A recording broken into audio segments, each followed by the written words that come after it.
si Navotas Lone District Representative Toby Chanco.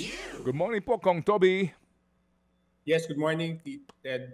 Opo, salamat po sa panahon. Ito si Chacha. Go, Good Cha. morning po, Kong Toby. Congressman. Yes. Good morning. Thank you po for being on the show. Congressman, kahapon nga po imbis na smooth sailing yung hearing, umpisa pa lang, nagkaroon na po kayo ng diskusyon nitong appropriations chair na si Congresswoman Micaela Swansing. Pwede po ba nating maikwento sa mga nakikinig po at nanonood sa atin? Ano po bang nangyari? Bakit medyo nagkainitan po kayo? Hi. First of all, hindi po natin intention yan. No? Ang intention natin is maging smooth sailing. Kaya nga unang-unang araw pa lang ay hitingi ko na yung report ng small committee ng 2025 budget. No? Kasi di ba lahat po nakatuon doon sa BICAM, pero yung small committee, walang report yon. So yun yung unang pagkakataon na magkaroon ng insertion or amendments. No? Hindi naman lahat ng amendments ay masama. No? Pero gusto lang natin maging transparent yung amendments dahil alam naman ni Ted yan, bago ka makapagdagdag sa isang ahensya, dapat magbabawas ka sa isang ahensya. So yun lang naman gusto natin makita doon sa 2025 budget. No? And moving po. Yun po. So hinihingi ko lang, basta ang maliwanag po ngayon, we just have to move forward na wala talaga yung report, no? So ang kailangan natin ngayon is kailangan sa tingin ko yung liderato ng House tawagan si Congressman Saldico kasi siya po ang chairman ng small committee at that time. 4 lang po sila noon. Siya yung chairman, senior vice chairman ng Committee on Appropriations, majority leader at minority leader. So since walang maibigay yung COMSEC na siya rin yung COMSEC dati. So siguro si Congressman Saldico lang ang magsabi kung anong nangyari, no? Yun lang naman ang intention natin, 'di ba? Kung sinabi lang sa atin na wala, then si Congressman Saldico na yung dapat natin tanungin, 'di ba? Kasi siya lang hindi naman po pwedeng walang may alam nito, eh, 'di ba? Ang naging sagot po kasi sa inyo dyan ni Appropriations Chair Micaela Swansing, ang sinasabi niya po, hindi niya nga daw po saklaw itong hinihingi ninyo na small committee kasi hindi pa siya ang chair noong 19th Congress. Pero may binanggit din po kayo nga, ito rin yung binabanggit nyo na rin ngayon, na kapag wala silang naibigay in 5 minutes kahapon, ibig sabihin, hindi nga ito nag-e-exist. Wala po ba si Kong Zaldi kahapon? Kayo po ba mismo hindi kayo nagtanong din sa kanya tungkol po dito sa hinihingi ninyo na report doon sa nangyaring small committee last Congress? Okay, tama po kayo, no? Talagang hindi siya po ang chair noon, hindi siya member ng Committee on Appropriations noon. Kaya 'di ba nung sinabi niyang ang sabi ko, itanong lang sa committee secretariat kasi yung COMSEC namin, siya din yung COMSEC last Congress, 'di ba? Yun lang naman kung sinabi lang wala, we will just have maabante naman tayo, hindi naman tayo magtatagal dun sa question na yun at ang susunod na sasabihin ko, patawag na lang si Congressman Saldico. Yun lang naman di ba? Oo. Kasi imposible naman, DJ, sige po, imposible naman kahit si Saldico, wala siyang maipapakita. Di ba? Paano nagkapalit-palit yung items doon sa budget? Kasi di ba alam naman ni Ted yan simula bukas, ang tatanong na namin sa mga ahensya, paano nyo ginastos yung mga pondong inilaan sa inyo nung isang taon. Di ba dapat naman bago namin itanong, alam din kung paano nabawasan at paano nadagdagan. Di ba nung tinanong nga, may unang nagtanong sa akin, tinanong si Secretary Ralph, bakit ganyan ang pondo? Di ba ang sagot lang niya is Congress ang makakasagot niyan, hindi naman kami kung paano nadagdagan at nabawasan. So kung ano yung mga standards that we want from the department should be the same standards that we are held accountable for, di ba?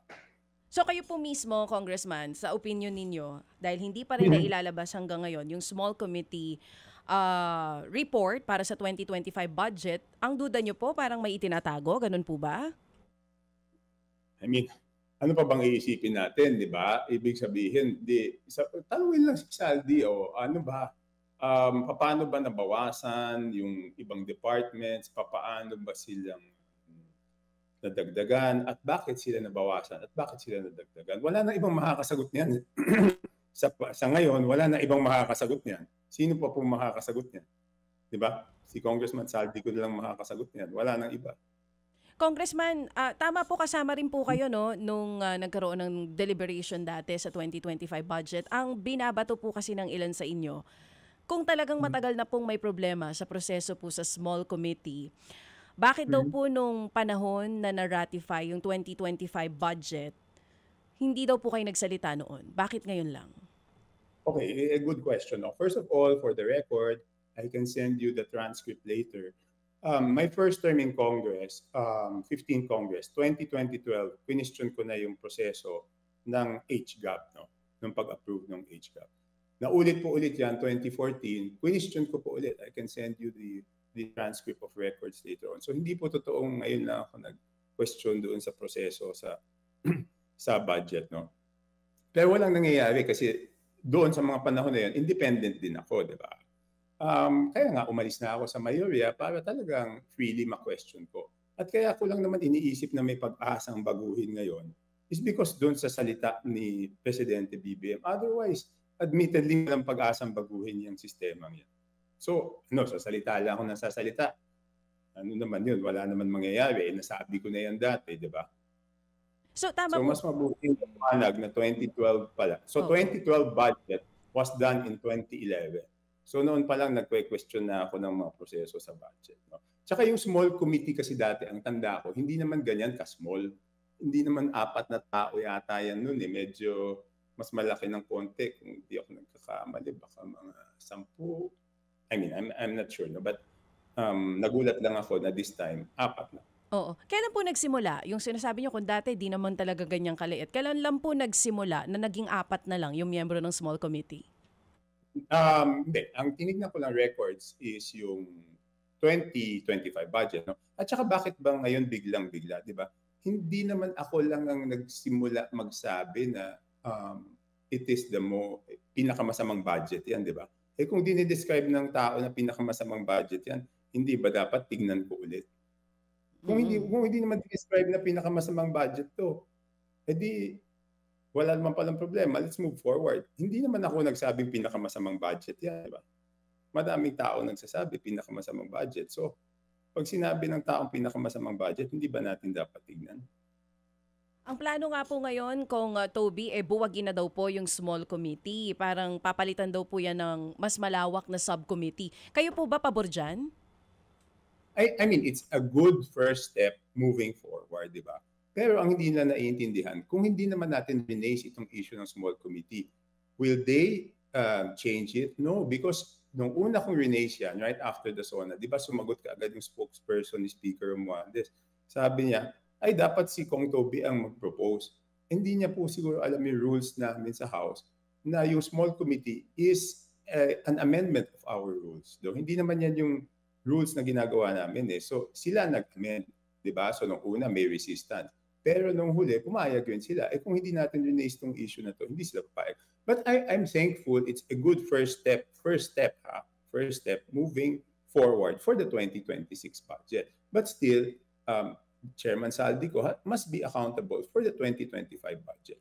Ngayon, pag sinabi natin moving forward, okay, number 1, sinabi nila na mas malawak na. Number 2, tinanong ko kung anong proseso. At ito yung pinakamahalaga. Kasi yung small committee, ang nangyayari nun sa small committee, mag-a-approve muna kami on second reading, tapos may kapangyarihan yung small committee na baguhin kung ano man yung in-approve namin on second reading. So isipin nyo, in-approve namin sa plenaryo, tapos sila may kapangyarihan na baguhin kahit ano yun. At ang masama, hindi walang report, di ba? Kung ano yung binago nila. Ngayon, pagdating dito naman sa subcommittee on budget amendments, ang commitment naman nila kahapon, which I think is maganda rin, is after ma-approve on second reading, wala nang babaguhin. Di ba kasi, alam naman ni Ted yan, naging congressman siya dati. Dati nga, bantayan yan pag piniprint kasi baka magkaroon ng singitan dyan di ba po? Ngayon, hindi na magsingit kasi binigyan mo sila ng kapangyarihan na magpalit. So magandang step yung ginawa po nila ni Chairman Swansing na magkaroon ng Committee on Budget Amendments at wala nang ang pinakamahalaga dito is hindi kung gaano kalaki, pwedeng lakihan. Kung aamyendahan rin nila yung inaprubahan ng second reading, hindi maganda. So ang pinakamaganda dito is yung commitment na hindi po amyendahan kung ano po yung approve namin ng second reading. Yan ang pinaka. Oo. May nabanggit din po kayo na may red flag sa budget allocations ng ilang distrito. Oo, na nakakuha daw po ng malaki. Ano po ito? Ano pong distrito ito, sir, kung okay lang malaman? Wag na po natin, I want to be fair to the district congressman kasi pag lumaking ganyan, baka naman sisihin yung district congressman, no? Ang tingin ko, no, ang pananaw ko lang, this is my honest opinion, hindi po nila kasalanan yon kasi hindi naman sa ang ordinary congressman, hindi po niya kayang magdagdag ng ganyang kalaki sa kanyang budget.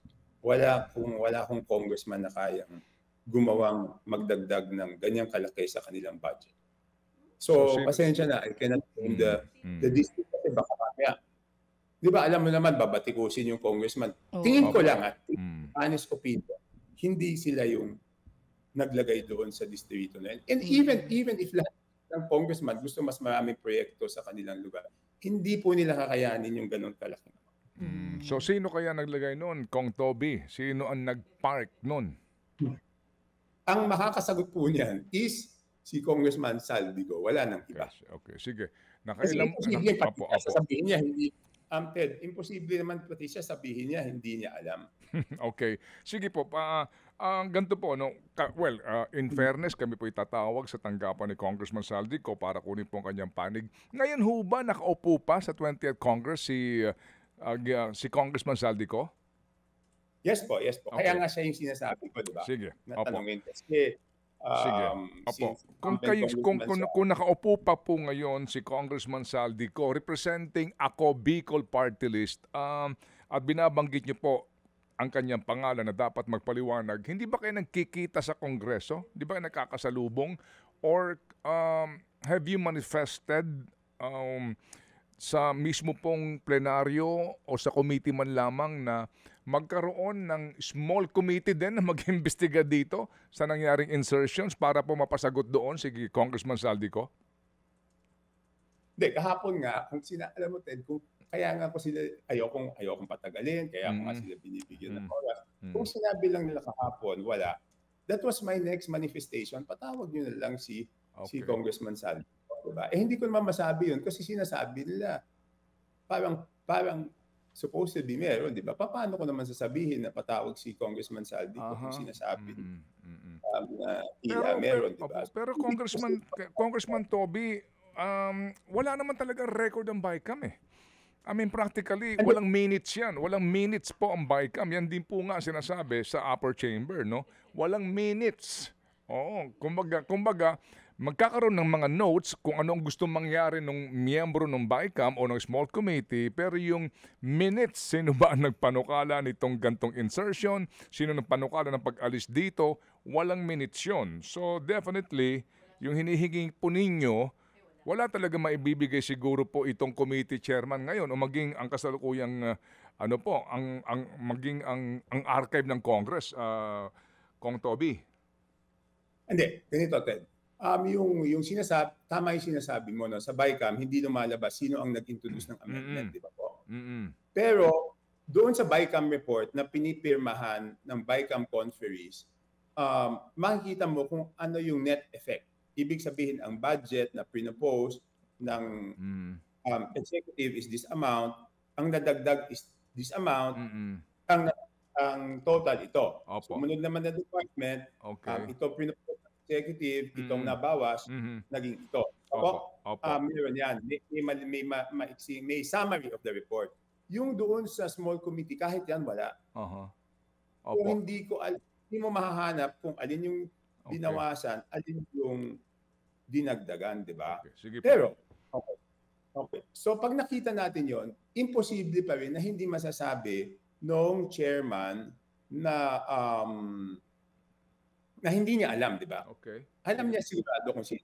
Ngayon, doon sa sinasabi mo, Ted, maganda yung final na nakita ko yung concurrent resolution, signed, I think it was signed by all members of the Senate sponsored by, kung di ako nagkakamali, Senator Ping Lacson, na magiging transparent na yung prosesong yon na kung sino ang nag-propose ng dagdag, dapat siya rin ang mag-propose ng bawas. Kasi di ba ang nangyayari yata is mag-propose lang puro dagdag, hindi naman sinasabi kung saan babawasan. Okay, sige po. Okay, sige. So moving forward po tayo ngayon dito. Hindi mo ka hindi mo ka mo nabanggit ngayon, Kong Toby, yung pong manifestation na paharapin si Congressman Zaldico. So what do we expect now?